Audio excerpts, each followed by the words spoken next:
Bonjour à toi. Je m'appelle Audrey, je suis coach et j'accompagne les personnes qui traversent le deuil. Qu'il s'agisse de la perte d'une personne, d'un rôle, d'un travail ou d'une version de soi. Je te souhaite la bienvenue dans Boussole de l'âme, un podcast qui t'offre un espace pour te déposer, te reconnecter à toi et avancer avec ce qui a été perdu. Alors si c'est juste pour toi aujourd'hui, je te propose d'ouvrir cet espace ensemble et de commencer l'épisode du jour. Cette bougie, je l'allume pour ouvrir un espace d'accueil symbolique, un espace où l'on s'autorise à se déposer. La question qui va nous intéresser aujourd'hui, c'est comment augmenter drastiquement tes chances d'atteindre les objectifs que tu te fixes. Si tu as déjà vécu cette sensation de te fixer un objectif plein de bonnes intentions et de ne pas le tenir, cet épisode est fait pour toi. Et j'aimerais te dire quelque chose tout de suite en préambule. Si c'est ton cas, c'est ni un manque de volonté, ni un manque de discipline, ni un défaut chez toi, ni une tendance accrue à la procrastination. C'était peut-être juste le seul moyen que tu connaissais de fonctionner. Et si en fait, le problème n'était pas dans la capacité ou non à te discipliner, mais plutôt dans le type d'objectif que tu te fixes. Parce que, soyons honnêtes, 2 secondes. Dans les domaines que tu aimes vraiment, est-ce que tu te fixes des objectifs ? Si oui, est-ce que tu as des problèmes de procrastination ? D'abandon ? Je suis partie de cette idée en me disant que moi, par exemple, qui adore cuisiner, j'ai pas besoin de me mettre un objectif où je me dis il faut absolument que je cuisine 3 repas nouveaux toutes les semaines. En fait, je le fais naturellement parce que ça me fait envie. Du coup, je me suis demandé, et si en fait, ne pas tenir ses objectifs, c'était juste un signal très sain ?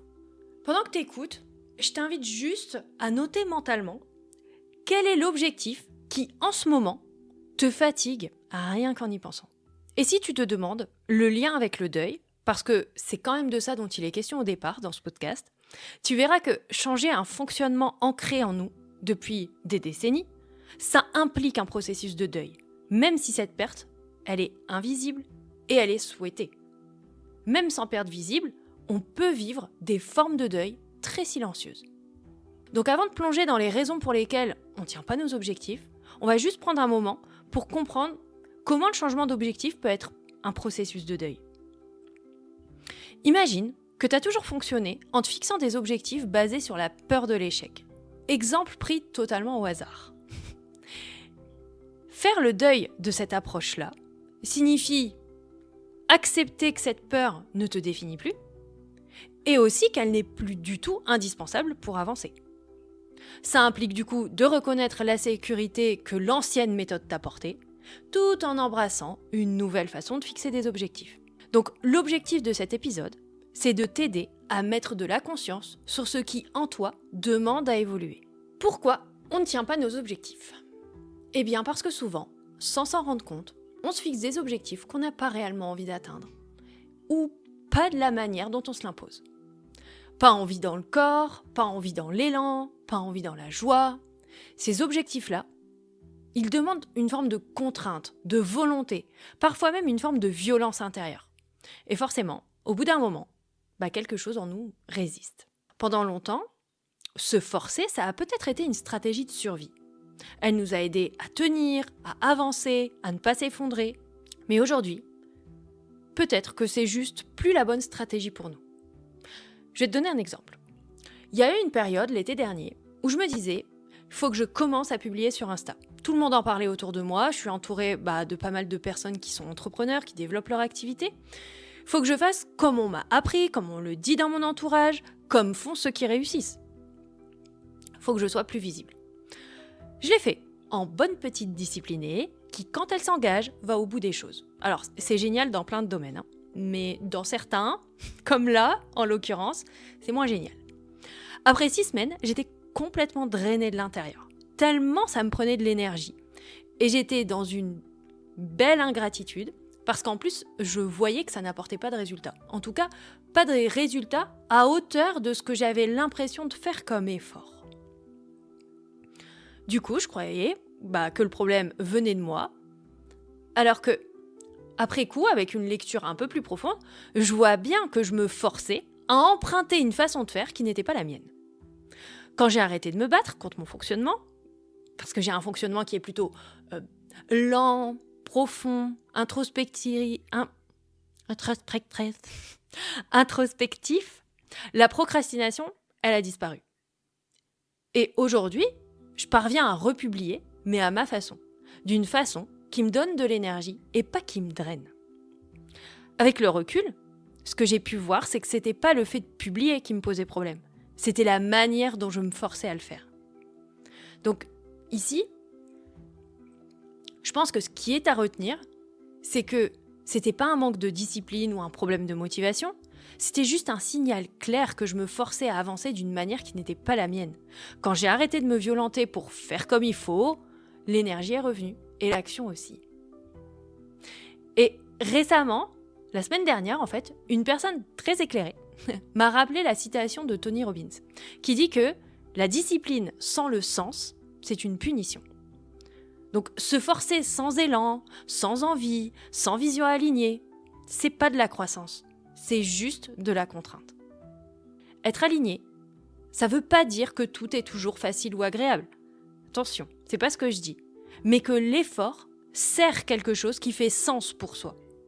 Donc je suis pas non plus en train de dire qu'on ne veut plus se challenger, qu'on ne veut plus se dépasser pour atteindre ses objectifs. Je veux juste faire une petite nuance. Être aligné, ça veut pas non plus dire que tout doit toujours être facile ou agréable. Ça veut simplement dire que l'effort sert quelque chose qui fait sens pour nous. Ça veut pas dire qu'on ne veut plus se challenger, qu'on ne veut plus se dépasser pour atteindre ses objectifs. Si t'en as envie, je t'invite à t'observer dans ta vie actuelle et à te demander, ok, quel objectif me demande de me forcer ? Quel objectif me provoque de la fatigue, du découragement, de l'agacement, une forme de culpabilité même peut-être ? Quel objectif me fait dire « tu devrais vraiment être plus discipliné, tu devrais vraiment être plus motivé ». Je t'invite juste à les observer, à les relever, à les identifier. Je t'invite juste à les relever parce que la prise de conscience, comme je l'ai dit dans les épisodes précédents, c'est vraiment une étape indispensable. Sans elle, il n'y a pas de travail derrière qui peut se faire. Comment savoir maintenant si un objectif est vraiment aligné ? La première étape, c'est d'observer déjà ton rapport au résultat, à la recherche de preuves. C'est un premier indice qui est souvent très parlant. Parce que quand un objectif est aligné, on a moins tendance à avoir besoin de preuves immédiates que ça fonctionne.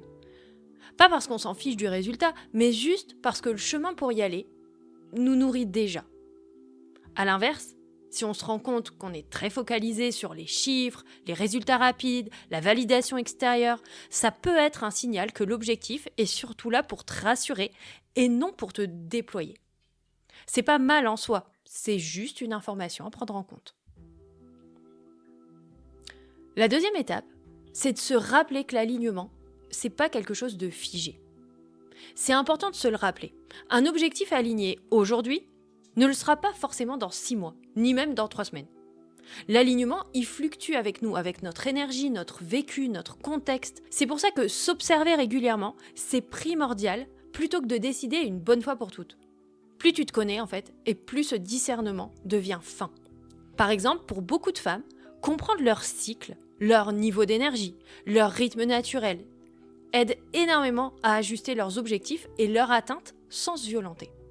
La troisième étape que je vois, c'est de distinguer l'absence d'envie du non-alignement. Il y a une confusion qui est assez fréquente. Ne pas avoir envie tout de suite, ça ne veut pas dire que l'objectif n'est pas aligné. Parfois, l'envie ne précède pas l'action. Elle vient après les premiers pas. C'est un peu pareil pour la motivation. Parfois, c'est l'action qui va engendrer la motivation. Dans ces cas-là, c'est pas l'objectif qui pose problème, mais c'est l'entrée dans l'action. Une fois engagé, l'élan apparaît parce qu'en fait, l'objectif est juste. Là, l'idée, c'est de ne pas hésiter à essayer, à entrer quand même en action. Et à bien garder à l'esprit qu'en fait, tu as un libre arbitre. À tout moment, tu peux changer d'avis. À tout moment, tu peux arrêter. À tout moment, tu peux réajuster ton objectif. L'étape 4, c'est de distinguer l'inconfort et la contrainte. C'est une autre nuance essentielle. Cet épisode est tout en nuances. Un objectif aligné, c'est pas forcément confortable. Il y a une différence entre un inconfort qui fait grandir parce qu'il répond à quelque chose d'important pour toi et une contrainte qui te vide, qui te rigidifie, qui t'éteint. Si c'est difficile, mais que tu sens que ça a du sens, de la cohérence, que tu ressens une forme d'expansion malgré l'effort, alors fonce. Maintenant, si c'est difficile et que tu te sens plutôt coupé de toi, là ça mérite plutôt d'être questionné. La 5e étape, c'est la boussole finale. C'est l'écoute du corps. Pose-toi cette question très simple. Quand tu penses à ton objectif, dans ton corps, ça fait quoi ? Waouh, c'est génial, j'ai envie. Ou alors, il faut bien quoi, on va le faire. Ton corps, lui, il sait. Ne pas l'écouter, c'est vraiment te priver d'une partie essentielle de notre intelligence d'humain. Je parle d'humain parce que je ne sais pas comment c'est pour les autres espèces. Les images qui te viennent, les sensations, l'énergie que ça crée ou que ça coupe, c'est des réponses suffisantes. Pour moi, en réalité, le vrai défi au départ, ça a été d'oser faire confiance à ces ressentis-là, à ces sensations-là, aux images qui venaient. Regarde, là maintenant, pendant que tu m'écoutes, est-ce qu'il y a un objectif qui te vient en tête avec cette sensation-là de lourdeur ou au contraire de légèreté ? Juste remarque-le, sans chercher à le corriger. Finalement, sentir si un objectif est aligné, c'est pas chercher le confort permanent, mais apprendre à distinguer ce qui te fait grandir de ce qui te fait te trahir. Et parfois, il n'y a qu'un paramètre à ajuster, il n'y a pas tout l'objectif à changer. Qu'est-ce que le « il faut » révèle derrière nos objectifs ? Le « il faut », comme le « je dois », ce sont des signaux. Je vais parler du « il faut » tout le long, mais « il faut »,« je dois », c'est vraiment du pareil au même. Ce « il faut » là, c'est pas un ennemi. Il s'est souvent construit pour te protéger, pour te permettre d'avancer, dans un contexte où tu avais la sensation de ne pas vraiment avoir le choix. Il signale surtout une forme de conflit intérieur. Une part de toi veut quelque chose et une autre obéit par peur. Et souvent, ce moment-là, le moment où tu prends conscience des « il faut » dans ton langage, ça marque quelque chose de plus profond. Le début du deuil d'une ancienne façon de te diriger. Bien sûr, si tu décides d'arrêter de fonctionner comme ça. Quand tu te surprends à dire « il faut », va voir derrière. Qu'est-ce que tu cherches à nourrir ? Qu'est-ce que tu cherches à éviter ? Par exemple, si on reprend l'exemple de tout à l'heure, il faut que je sois visible sur Insta. Pourquoi ? Pour être crédible, ok. Pour trouver des clients, ok. Pour ne pas me reprocher de ne pas avoir tout essayé si jamais j'échoue. Là, on se rapproche. Derrière l'objectif, là, tu vois, il y a une peur de l'échec. Et parfois, derrière un « il faut », il n'y a pas seulement la peur de l'échec, ça peut être aussi la peur de décevoir, de manquer ou de pas être à la hauteur de l'image que tu t'es construite. Et ce mécanisme-là, il ne concerne pas que le travail. On peut se forcer à faire du sport, à voir certaines personnes, à garder un rythme, simplement pour ne pas échouer à l'image qu'on se fait de soi. Quand cette peur commence à se détendre, une autre question peut émerger.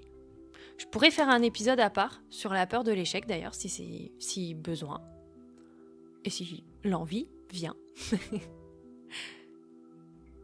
La question qui peut émerger, je vais ici la contextualiser avec l'exemple. Si je pouvais me rendre visible d'une façon qui me plaît vraiment, ce serait comment ? En tout cas, ce que je sais, c'est que je voudrais une méthode qui, même si elle ne m'apportait pas de visibilité, j'aimerais le faire quand même. Pour moi, par exemple, c'est les échanges profonds que j'aime, l'introspection. C'est vraiment les deux choses que j'aime le plus. Du coup, aujourd'hui, je m'en sers comme noyau de ma stratégie de communication parce que ça ne me demande pas d'effort.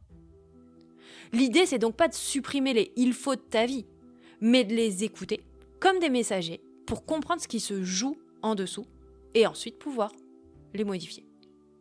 À partir de maintenant, je t'invite vraiment à observer et relever les phrases où tu utilises ces « il faut », ces « je dois », juste, encore une fois, pour y mettre de la conscience.